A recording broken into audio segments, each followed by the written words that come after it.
Good morning, everyone. Welcome to Admiral Markets. My name is Chris, and this is the live trading room webinar of the 13th of January. As always, quickly, this explanation here, the fact that the webinar is intended for a global audience. It may not be suitable for everyone. Please find out more details and more information on that via admiralmarketsglobal.com and selecting your country of residence and then contacting the appropriate entity. Also, the trading for exchange and other financial markets is considered high risk and therefore may not be suitable for all investors and traders. Please seek the advice of an independent financial advisor for more information on that. This webinar is not advice and is for informational and educational purposes only. And by continuing watching this webinar, you agree with the disclaimer mentioned here. All right, so thank you for your attention on that.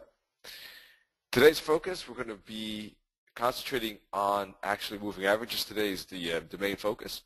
So the moving averages are a very useful tool, I think, in many different ways. We'll be discussing that in a second. If you are new to this webinar, it could be useful for me to know, because then I will dive into a bit more of the details than I otherwise would, because I assume that many of you have already seen webinars on moving averages before. So if that's not the case, let me know. It could be good for me to know that. We'll be using other tools as well, but basically we can use these tools and indicators to define, of course, first of all, if there are any setups and what kind of entries would be good for those setups. Things that are useful to look at, like trends, what are opportunities, filters, what is a trigger, when would be a good entry method, or what could be a good entry method. And then, of course, the next step would be to look at the exit of a trade via stop loss, take profit, trail stop loss, any trade management plan, perhaps connected to this setup. All right, so that was our usual explanation, of course. The news events today are pound CPI. That's the big one for the morning. We've got a lot of CPI numbers here coming up. Dollar, not some news, but not significant news. It's a green and yellow. So not a lot of things going on today. Let's see, later this week, I don't remember anything significant. As far as I remember, we can take a quick look.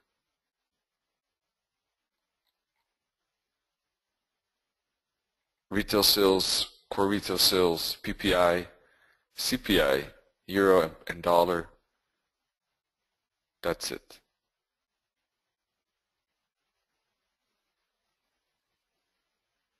Could be interesting to take a look at the job openings, though. Later today, see if that has any change. I think that, if I remember correctly, I thought that I remember seeing average, like hourly wage being released.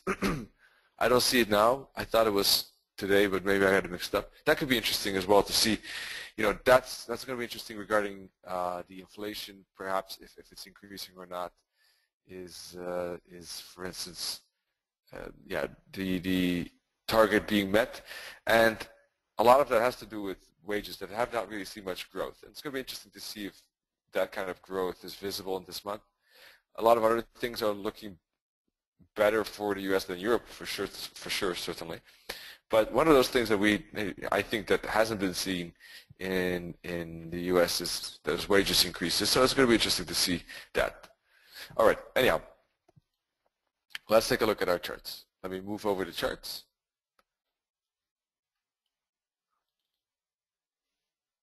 All right.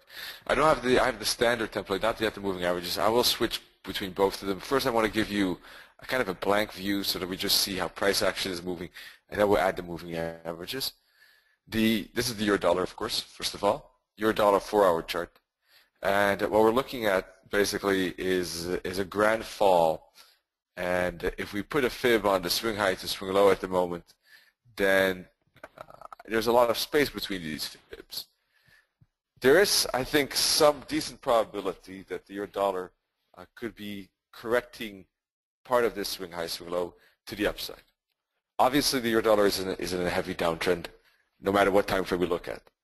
But despite the fact that a currency decent trend. It doesn't have to mean that the currency will continue in that trend forever. It has already fallen 900 pips. Not that that is that's necessarily an argument that price must retrace to the upside. I wouldn't count that, but the point is that it has fallen a decent thing. But the most important is that the AO here, I think, is retracing to the zero line. We're kind of seeing a bear flag structure, I think, corrective structure here being starting out on the bottom here on the euro-dollar 4-hour chart. Let me quickly open my drawing tool.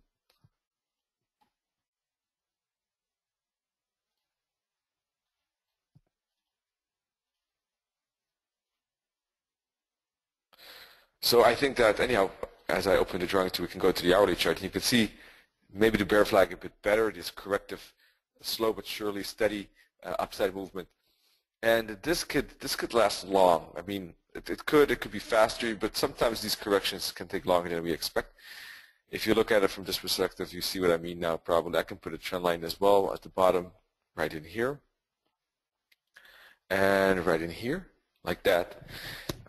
Maybe it doesn't look like a bear flag, but more like a wedge or something like that. Well, it depends how you draw the line. If you do it like this, it would more look like a bear flag, right?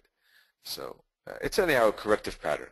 This was where price, of course, was falling fast, quick, corrective. So yes, I'm already in the long. In fact, what I did was yesterday was put a fib on this swing high, swing low, and I took the 61.8 fib entry right here. It went actually deeper, 78.6. So I'm up some 40 pips at the moment. My target is the minus 272 target, just below 119. So it's a pretty modest target. In fact, it's nothing very spectacular. You could easily aim for 119.40. In fact, there's a confluence between the minus 618 target and the 23.6 fib. Now, what is the main element for this? It's basically the price action and its behavior and how it's handling itself here. This is looking like a correction within a downtrend at the moment. So when you look at that particular aspect along, although of course it's against the trend, was perhaps riskier than any other trade, but in my opinion did make sense, did have the sufficient probability to take that trade for this reward to risk, and was okay. Now, in my opinion, at this moment, the trade is not so great because it's kind of stuck in the middle of the flag. It's also still very close to this resistance line, so I don't see much of a trade at this moment, nor to the up or downside. Not to the downside because of the fact that we're in a corrective channel to the upside, despite the downtrend, nor to the upside because we're in a bigger downtrend, and we're kind of halfway that channel. To me, the best trade at this moment, yesterday was okay, this one, but at the moment that trade is passed, so a good trade would be to trade it from 119.40, 119.50 to the downside. That seems like a high probability area, right? Because if you're trading discretionarily, then we're looking for high probability zones. In my opinion, the red confluence is a high probability zone, and the target could be aiming at 118.50, for instance. Stop loss probably at 119. A tighter one, of course, that's always risky. The best maybe could even be to wait for a candlestick pattern, because then you can put the stop loss. I would put the stop loss above the candle highs, maybe some 5 to 15 pips. A more riskier setup when looking at this formation is a break of this trend line up to that target. All right, but that is, I think it's less probable and is not a fantastic reward to risk either. But that is probably, when we start to look at the moving averages, that is probably the setup we will be looking at. All right, so not always are, of course, every setup is created equally. Some I think are better, have a higher probability than others. In the downtrend, we had a lot of good shorts that were potentially money-making trades. And it looks like this long was a good trade as well, or will turn out to be a good trade, but we'll have to see. All right. Now at the moment, a short below here. It's still possible actually when we break the trend line, but I think a break and hook back would be required before I would trade it down. The riskier break to the upside here, or in my opinion, the better short from resistance there. Those are all the setups I see, with this one being the best one, this one being the second best one, this one being the third best one. From a 4-hour perspective,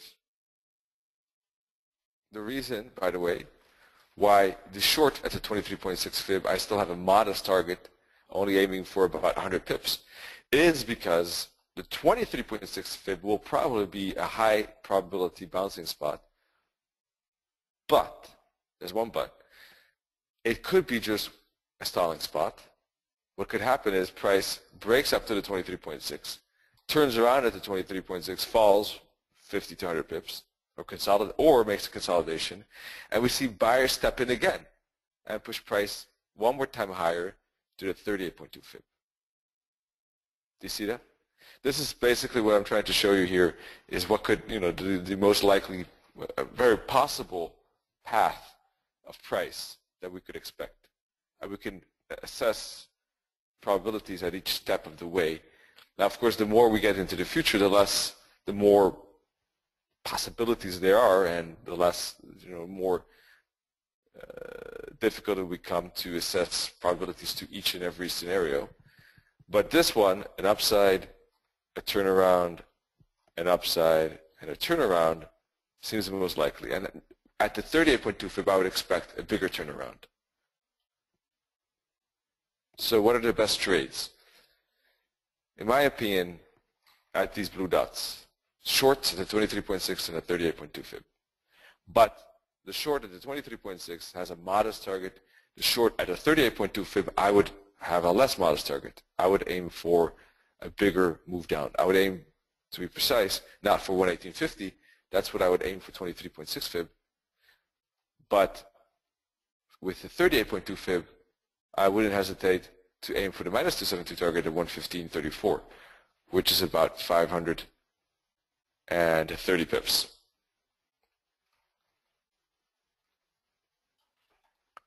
So if we, take these ideas and place them into context with the moving averages,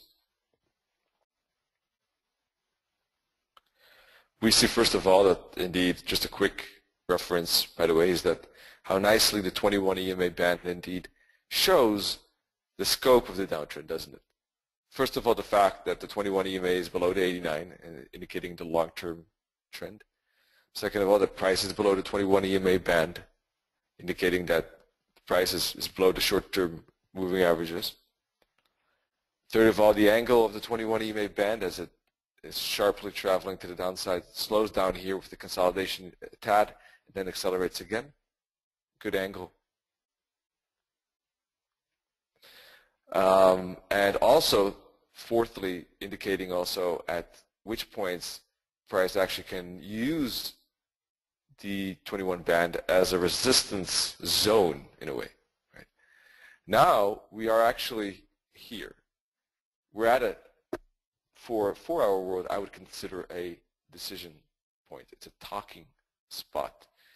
If you don't know what it is, it's basically a moment where price is going to have to decide, is it going to break or bounce? It's pushed into a situation where the price will have to choose instead of, let's say, avoid the decision. What I mean with that is, for instance, let me give you a very clear example where you have, for instance, price moving up and you start to get a classical triangle pattern.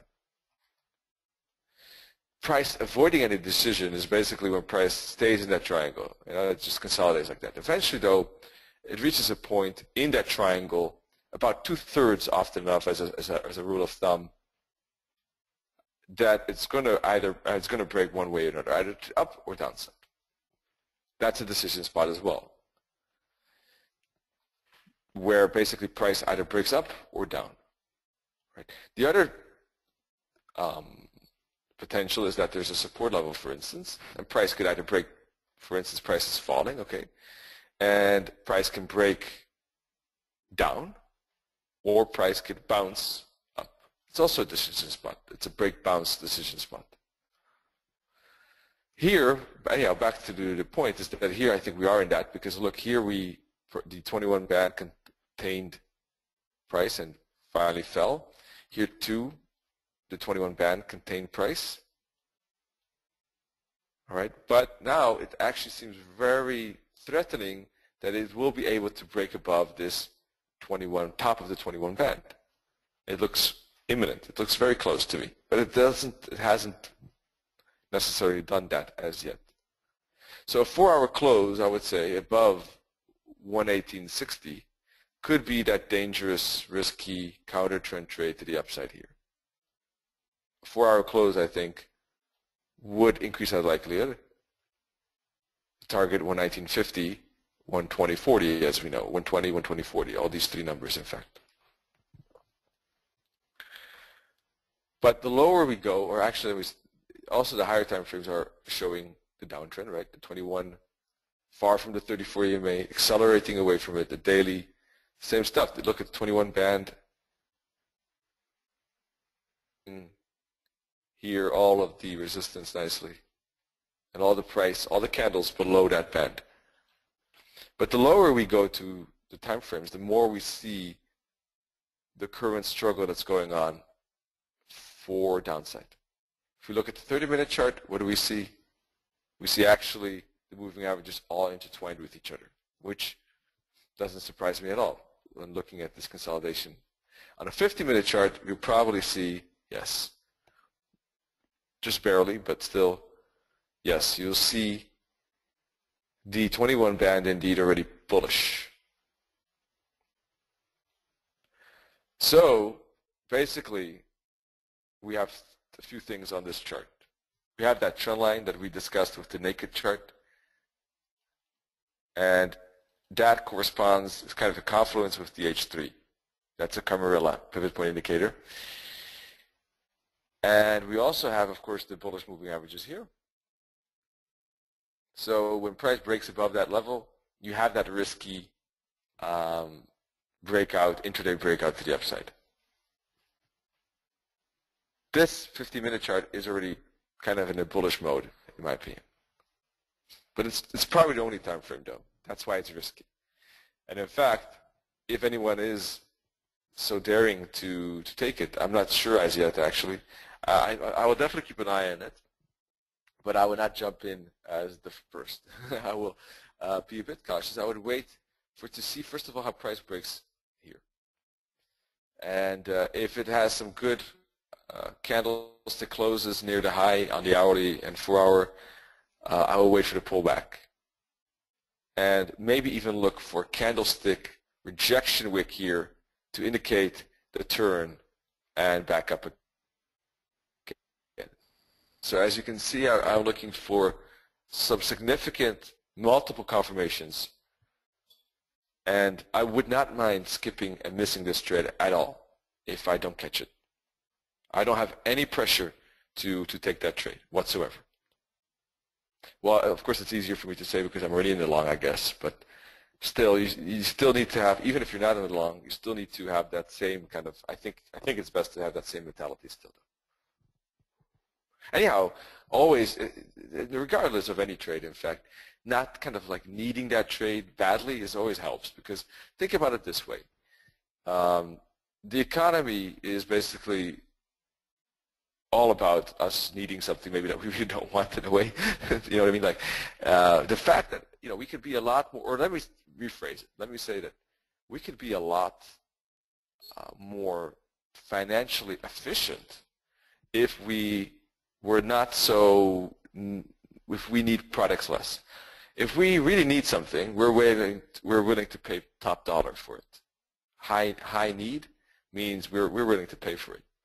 But you know, if we don't need it that much, well, then you have more leverage. You can ask and demand more discount, right? I think, in a way, if we use the same kind of mental approach to trading, it kind of works similar to a certain degree. Right? So anyhow, the euro dollar is falling as we speak. So let's see how it reacts when it gets probably into some kind of support here. The larger time frames, though, are still bearish. Even the hourly are still bearish. Is still bearish. Why? Most of the time price was below the 21 band. Let's see, I'll answer that question right away. Actually, the settings of the band is 21 EMA, close. And the other two are 21 EMA high and 21 EMA low. So it's a high, low, and close, and that's why you get this band, this kind of group of moving averages moving together. So you see most of the time price was below the 21 band. A couple of times it kind of stuck its neck out here, but then the 89 twice kind of stopped it. And now, of course, here where it went into the 89, but there is a slight difference, is that although the 21 is still below the 89, they're quite close to each other.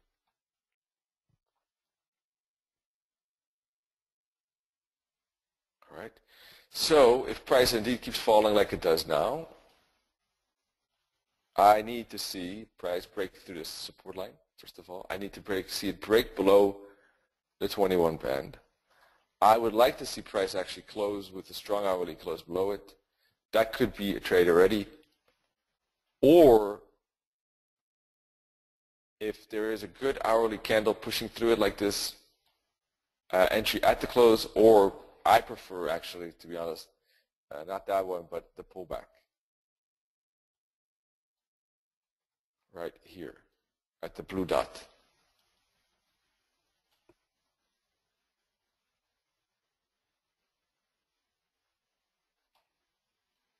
That would be the backup scenario if indeed price doesn't move up there. I think that is the most likely. I wouldn't expect this so much, but that would be the backup or the alternative. So I guess that's it really from the euro-dollar perspective. Any questions perhaps?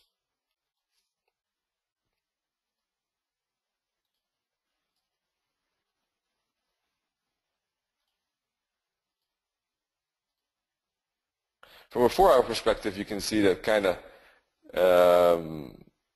price is not showing any divergence, first of all, by the way, I should mention, is returning back to the zero line. So I'm not expecting a lot of upside correction, but just some consolidation before we fall.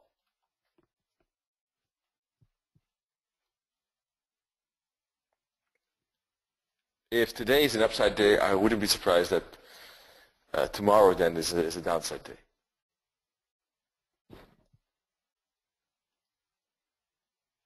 Alrighty, let me get rid of everything here. This is the pound dollar. I will also take a look at the pound New Zealand in a second. I think there could be an interesting setup on that, but let me take a look first at pound dollar. Pound dollar weekly chart. Obviously, the fall that we're seeing here, by the way, is a lot faster than the rise here. So the downside momentum is a lot stronger. I calculated already beforehand, and the fall here on average is 75 pips per week. If we calculate from top to bottom and divide by the number of weeks. The upside is a 45 pip average. So we're looking at, in fact, the speed to the downside being about 67% faster. Why would that be important? Well, it's important, I think, because of the fact that it gives us some idea about the likelihood of price, how far price could fall really on the long-term picture here on the monthly. Looking at the current downside pressure, the downside momentum that I already talked about, I wouldn't be surprised for price, first of all, to hit 148, this bottom. I think that is pretty high probability. But second of all, perhaps even a decent probability of going lower to test 142. And then perhaps even 135. Let's see. Time will tell. Of course, not necessarily that important to look that far in the future anyhow. But looking at the speed, I think it has the power and the momentum to push through one or two support levels. That's why I think it's important. But it doesn't mean because it has enough power that the support level is 148.28 here, maybe a bit lower, 148.15. 1 second. Let me take a look what the level is precisely. Yeah, 148.13 and 31. Doesn't mean that price will have to will not necessarily break through that in one shot. Price could easily, of course, bounce a few hundred pips. First of all, at that 148 level, it could easily go sideways as well. So, usually speaking, we should expect some reaction to the support level. But then, looking at the speed, I think there's a good probability. 1 second, I spilled my coffee now. I got too excited about this, I guess. 1 second. All right. There's a fair probability that we're going to push through that. So something like this, for instance, where we're falling here, then bounce a bit, or go sideways, and then fall again, seems to be the most likely.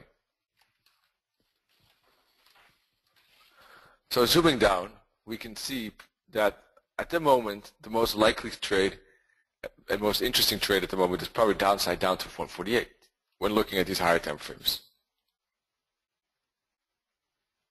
So just like the euro dollar, in fact, the most interesting, as I said, is the short from the 23 and the 23.6 and the 38.2 fib.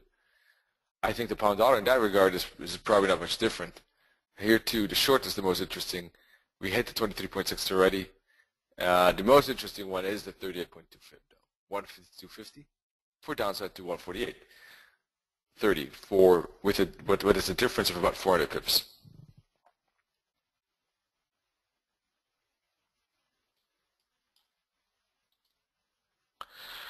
So looking at this chart, we see that price also had some correction to the upside, first of all, and this looks typical a wave 4 for those who like alien waves.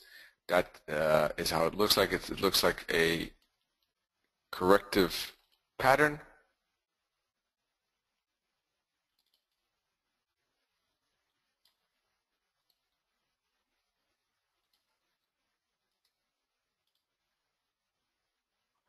And last but not least, what if price doesn't get up to the 38.2 fib?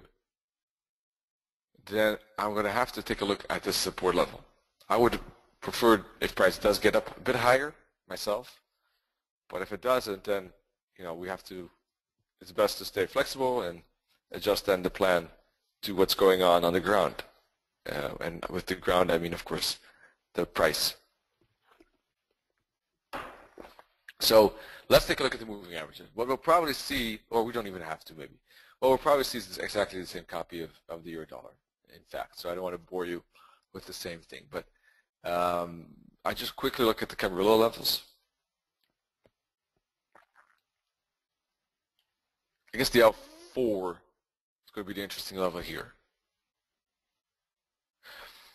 What I would need to see anyhow is price hit L4, bounce, and then break again. I'm not going to take an immediate break. If price starts falling like this, the trade will probably not take it by myself.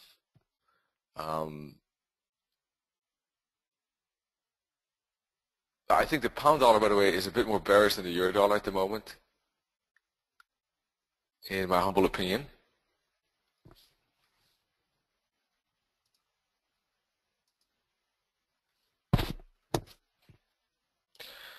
Sometimes I use the 89 here, but sometimes actually using a bit higher one, like 134. No, sorry, 144. Helps because here with the 144 you can see that this is still more of a corrective type of pattern, where the 89 kind of slopes in and becomes about halfway. Right, so sometimes I use both of them. As you know, I like the 89 and the 144. So this looks actually more bearish than the euro dollar. Now, I myself, contradictory to the euro dollar, I'm also short on the pound dollar from yesterday. I shorted it here at this point. Let me tell you what the price level is.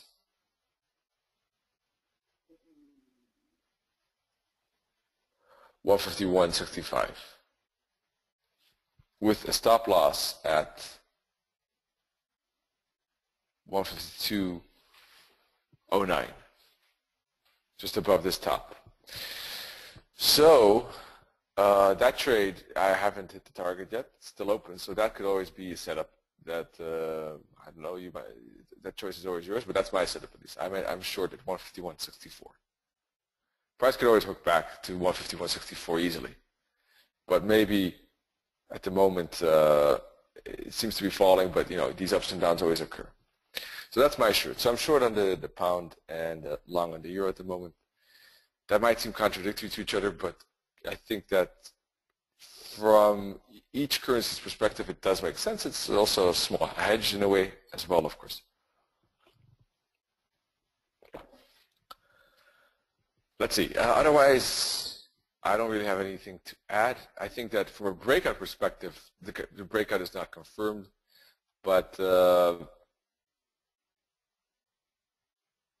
it's pretty close to. Let me see if we put a trend line like this.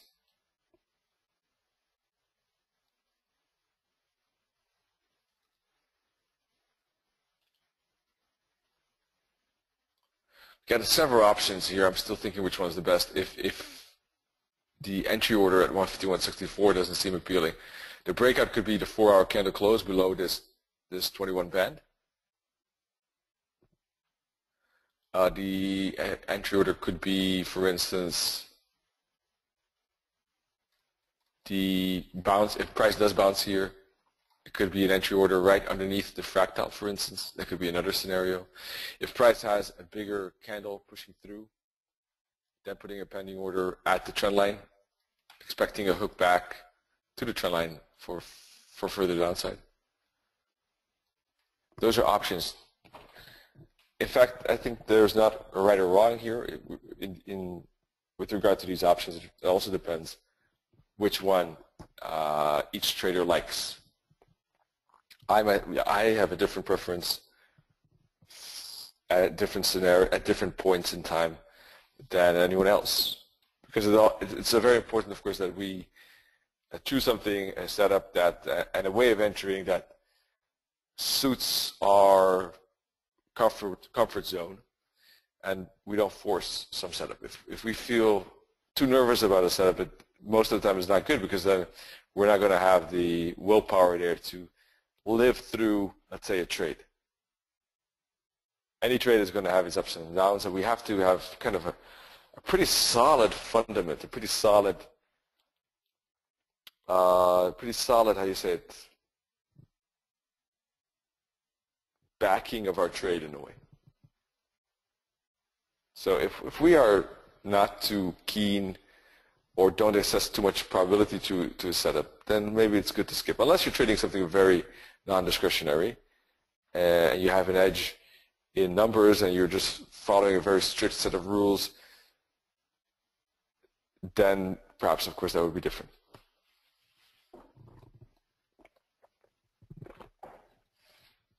Yes, it's a 4-hour candle close below the band indeed. That's one way of doing that. For instance, this candle here,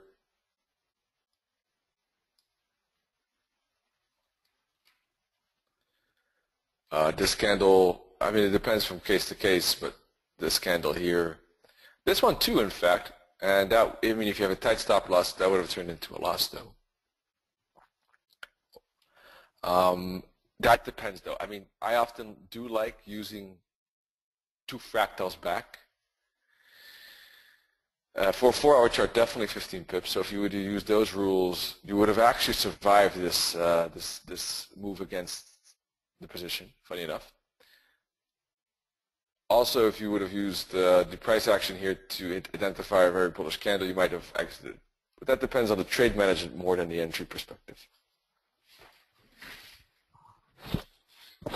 Now, the 4-hour close below the band,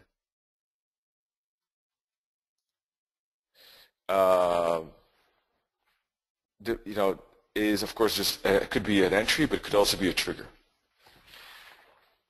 We can see it as the trigger. We can say, okay, the 4-hour closed below it, but it doesn't have to be the entry. That means like, okay, now I'm interested. So now I'm going to zoom into time frames and look for lower time frames and look for, for exact entries and turnarounds and kind of shop around for perhaps a better price or for pullbacks or for confirmations. But you basically know that you want to short it. You basically know that you're looking for some discount, and now you're just kind of like looking for the details in a way. That's if you're doing that, then the 4-hour candle is a trigger instead of an entry. Which one is better? I don't think there is a better one. It just depends on your how you want to treat the trade from a time frame perspective too. Do you want to treat it as a swing trade? What suits you better, basically? And the funny thing is, the Aussie actually is looking the other way around. We're actually seeing a very strong momentum here. It looks more like there's going to be a zigzag. So let's take a look at if the pound is falling and the Aussie could be rising, what's going on here? Pound odd is indeed falling. Let's take a look at the moving averages on the pound odd.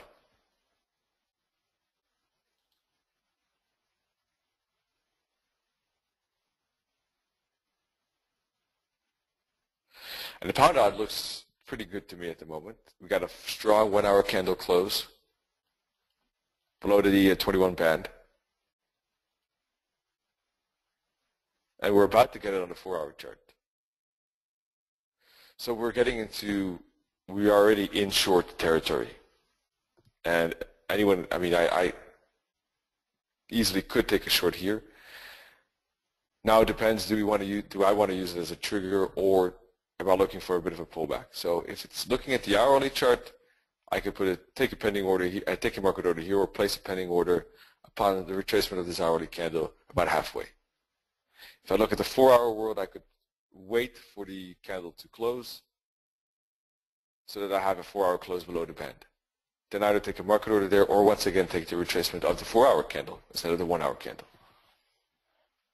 It's the same for both time frames. The daily chart is a bit different. There, we actually see a bullish candle. That is maybe perhaps a bit warning sign for us that we should be cautious and prefer the pullback so that we have a bit more space before we hit this bottom, which is yesterday's low, the low of yesterday's daily candle.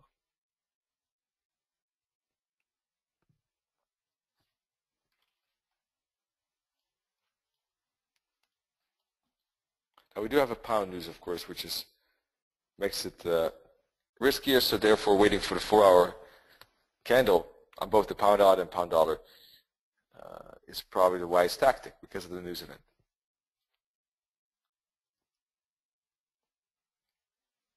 Let's see if there's anything else. So the pound New Zealand, I wanted to talk to you about it.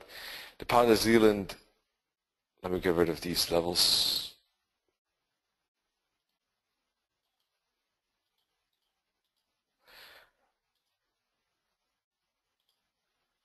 When looking at the pound New Zealand, I see two things. I see this fib, and I see this fib, right? What we see here is basically price bouncing off a confluence of two fib targets, the minus 618 of the first fib and the minus 272 target of the second fib.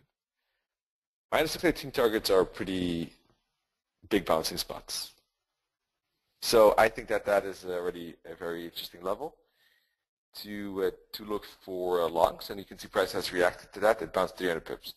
But we could even get more follow through. So despite the fact that price has been moving down, and we could say that the pound is in a downtrend, this is looking more for a reversal, more interesting for a reversal long at this point. You can see that price bounced pretty strongly, about 850 pips here from the minus 272 target. It could do less or more, or the same here too. So price moving down here, it looks like a good potential for a bounce for further upside. It is, of course, a reversal trade though. So when we zoom into the hourly, putting a fib from here to here,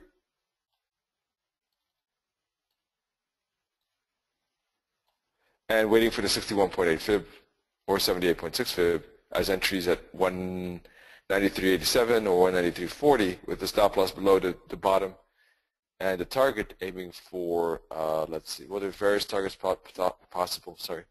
197.28, the minus 618 target, and the 199, which is the 23.6 fib. But I think the minus 618 is probably enough, in my opinion.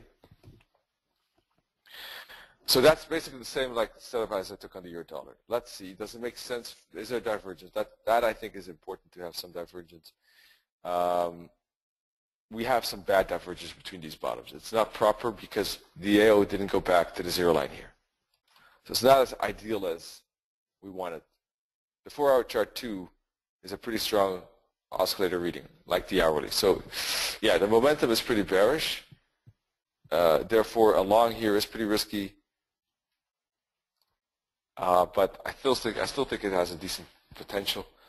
But here too, again, the short from the target could in fact be even a better probability trade setup. So here too, kind of this up-down potential.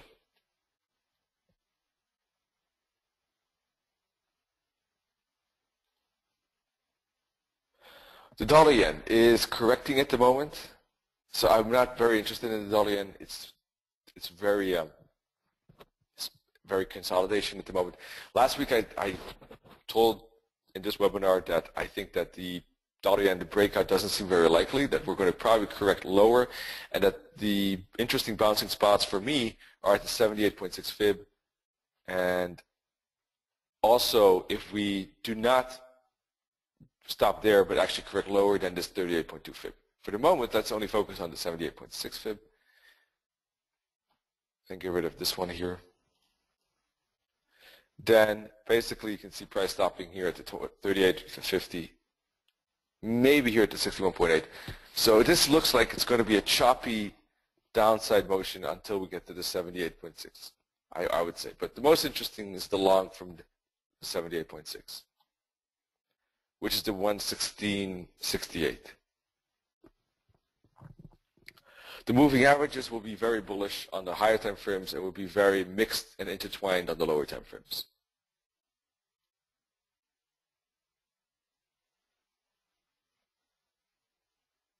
Dollar CAD breaking to higher and higher highs and lows, really moving very fast. And I'm going to need some consolidation before trading it. It has broken away too far for me to start trading it now again to the upside here. That wouldn't make sense. We were talking about a setup to the upside here, remember the spot? We made the rush up, then consolidated, and then made another move up.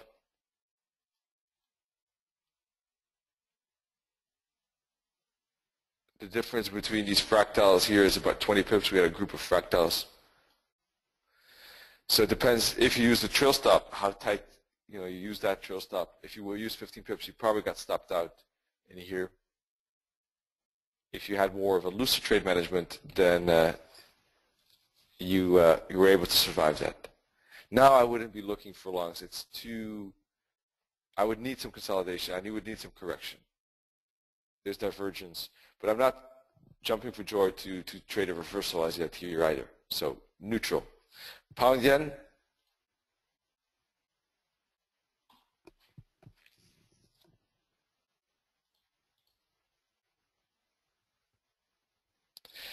Pound yen basically, well, last week it looked like a great bear flag, in fact.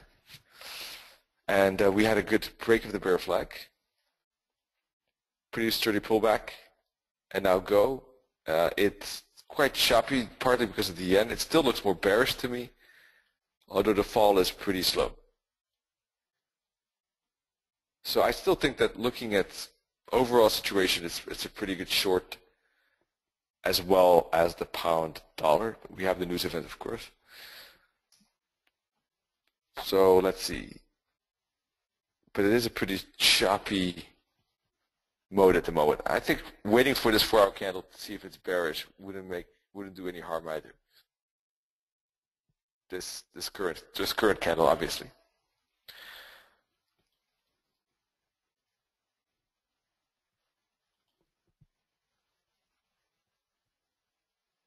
I don't see anything on the euro yen at the moment. Not now. There was a good short here upon the break, but now there's divergence as well, so nothing at the moment. Euro odd, of course, fell a lot. I was actually looking at the reversal from this daily pin bar, and it has been moving down. That's the only one I caught, unfortunately. Otherwise, I didn't catch any to the downside, but it has fallen about 820 pips. Great trade to the downside there. Great to move to the downside. Now, though, I mean, we are getting close to some level of support, potentially, that we have to be careful of. We have also, yesterday was a bullish daily candle. So here, too, I'm kind of cautious about the current situation.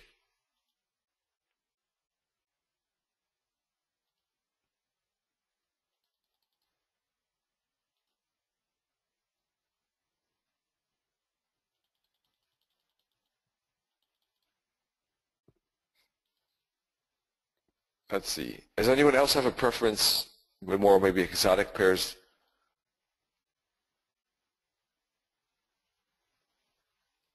Dollar, of course, has been very, very, very bullish. Looking at this monthly chart, breaking away.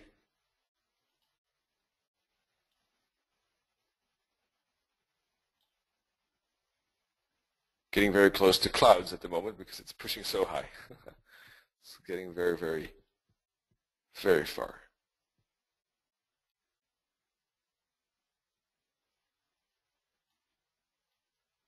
But, you know, from a long-term perspective, it's not far at all, actually, right? Because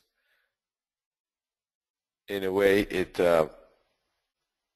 it's back to levels that were quite normal in the past in some cases, like the dollar yen. What is far or close is all relative in a way. Well, I don't see no one a preference, really. Nothing. I guess then let me just take a look at some exotics myself randomly. Wow, dollar Czech crown all the way up at 2024. It's been a long time since it hit 24, I'll tell you.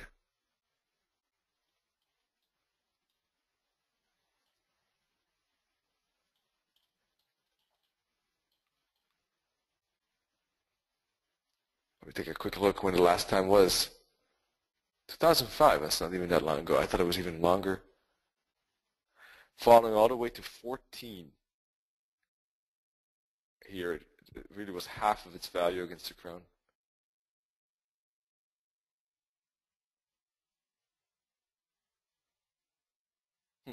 Impressive.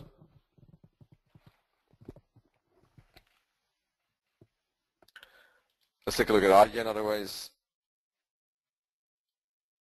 odd yen is quite a mixed bowl at the moment. I'm not a big fan of this pair. It's kind of stuck halfway this channel. I don't know. It had a big fall here recently.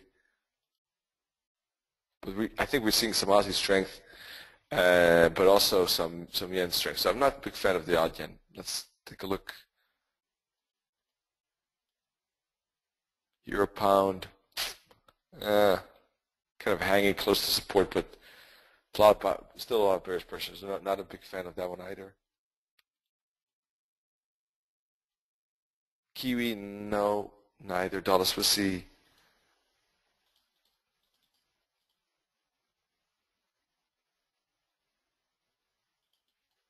No, not at the moment. I mean, eventually this could be a bull flag. But waiting for the same signal as the euro dollar. Which pair? I think I was talking about the odd yen, that it doesn't look that interesting. That was the odd yen. But I talked about the euro pound in the meantime as well.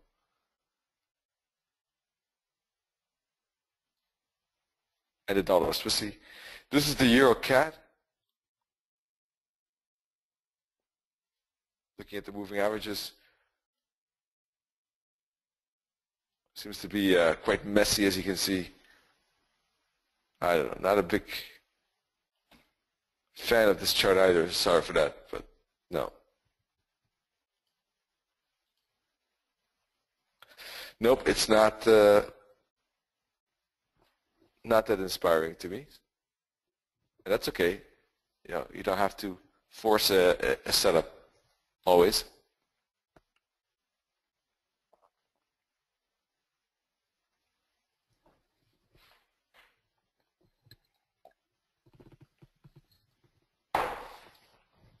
Let's take a look at AutoCAD. Yeah, that was the dollar Czech crown indeed.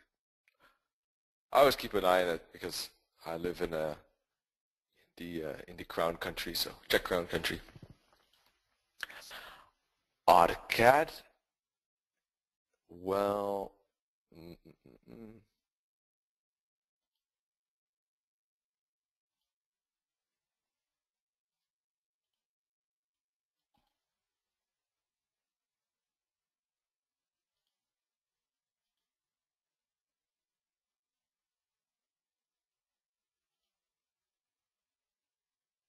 let me make a fresh template here.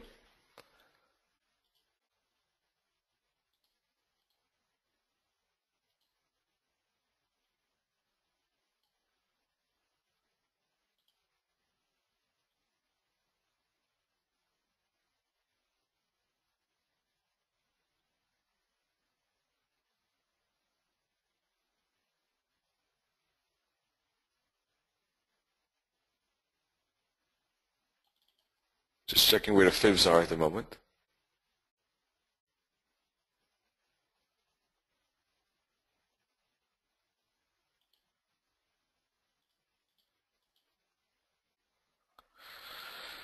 Well, it's kind of stuck. I mean, it definitely has a big momentum here. So any short is highly risky because of it's highly reversed territory. Longs, I'm not too big fan of a long either at the moment though. I think resistance is pretty close by. We can put a channel like this on our chart.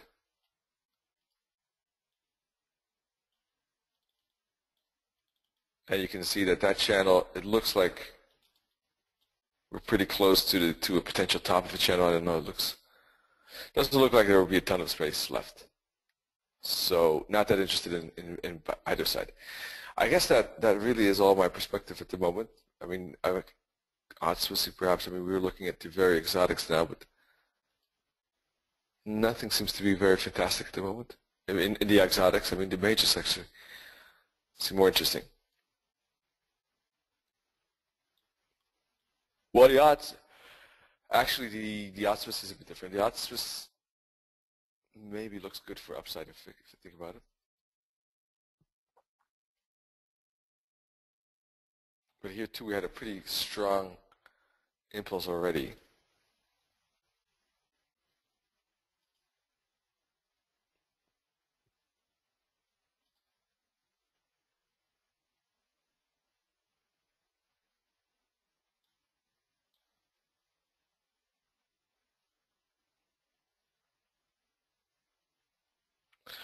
Could be worth a long as it breaks above the daily pivot point. An hourly close above the daily pivot point and a close above this 21 band. I mean, the Aussie's showing some strength. The Swiss franc, in fact, was also, well, was weakening against the dollar, of course. Yeah. So, well, I don't know. Not 100% sure, actually. This is definitely looking like a good momentum, though.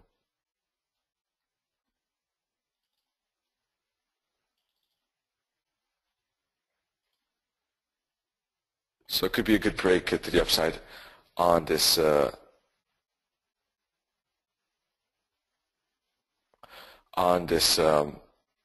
odd Swiss. But take a look at the 30.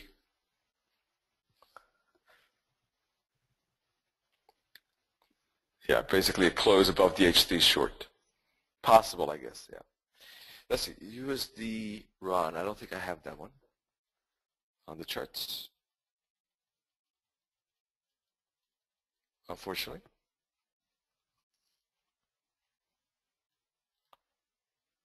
Any other requests, maybe? Or any questions, perhaps? And then it actually, until I had a data analysis yesterday. Yeah, looking for the long. That's a good one.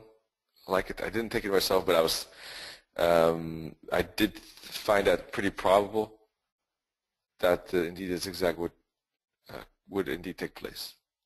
That's a good. It's also working out pretty well, I think. Well, it's at least showing some upside here because of the strong momentum. A zigzag is pretty likely indeed. Regarding webinars for the rest of the week, by the way, tomorrow we have Forex strategy, same time, same place. Tomorrow evening, Nana is going to take a look at guppy moving averages, so that's a good, ties in good with today's webinar. So both are focused on moving averages. And then Thursday, we're going to take a look at trading and gambling and investing. Is there any difference between trading and gambling? And if so, what? And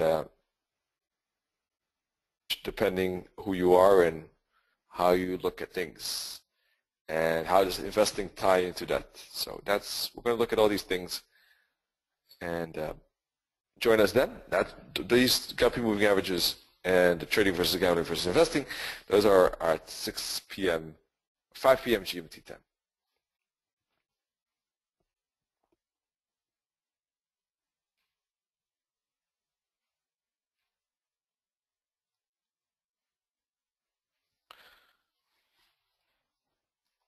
As a quick recap, basically,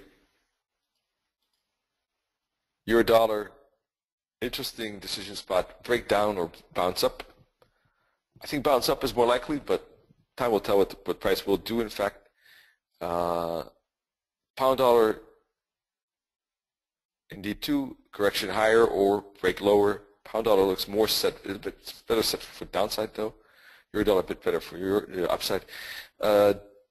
But they could easily follow each other, by the way. Dollar yen, 78.6 fib, looking for a bounce there to the upside. Aussie looks like a zigzag indeed. And Aussie, yeah, how far could it get today? Perhaps down here to 81.40 again. What else? Dollar CAD, no. Pound yen, euro yen, maybe shorts. No, pound yen maybe short. Euro yen, I said no actually. Sorry. Pound odd looks interesting for shorts, right? Pound news though. Looking at the 4-hour chart. Pound New Zealand actually the opposite to the upside. So maybe the odd New Zealand here is interfering. We got perhaps more Aussie strength than New Zealand strength. And that's it. Yeah. So thanks for joining us today. I guess that wraps up. I don't see any questions, and that's my summary for myself today. And I hope to see you in one of these webinars in the upcoming week, and wish you all happy hunting and very good trading. Cheers.